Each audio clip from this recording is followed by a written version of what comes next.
மரிய வாழ்ந்து வளர்த்து சின்னப்பர் ஆங்கிலத்திலிருந்து அன்னை மரியாதையின் சில தகவல்களை கொடுக்க வேண்டி வந்திருக்கின்றேன்.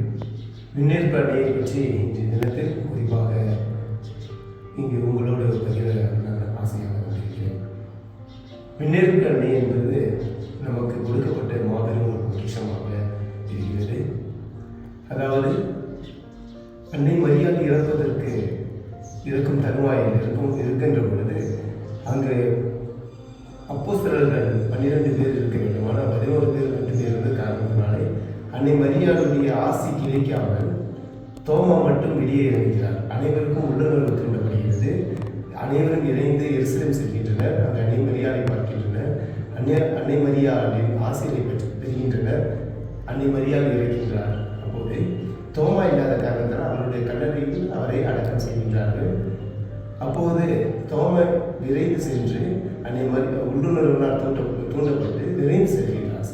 விரைந்து சென்ற உடனேயே அந்த கல்லறை அன்னை மரியாதையுடைய முகத்தையாவது நான் பார்க்க வேண்டும் என்று மிகுந்த ஆவலோடு அங்கு செல்கிறார்.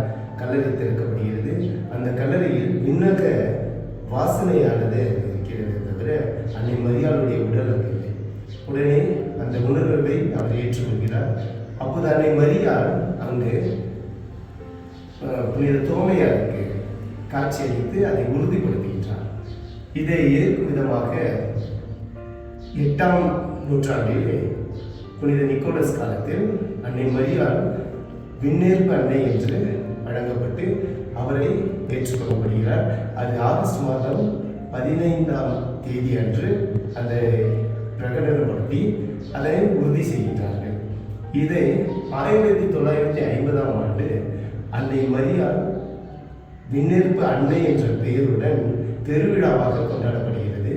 இது நமது இந்திய தேசத்திற்கு மிகப்பெரிய ஒரு ஆசீர்வாதம் கூட. ஏனென்றால் அன்னை மரியாள் மன்னகத்திலிருந்து விண்ணகம் எழுந்து செல்கின்ற அந்த நிகழ்வு விண்ணேற்பு நிகழ்வு. விண்ணேற்றம் என்பது ஆண்டவரை குறிக்கின்றது. விண்ணேற்பு என்பது அன்னை மரியாதை குறிக்கின்றது. அவ்வாறாக எழுந்து சென்ற அந்த நிகழ்வை புனித 12ஆம் பயஸ் அவர்கள் அதிகாரப்பூர்வமாக வெளியிட்டார்.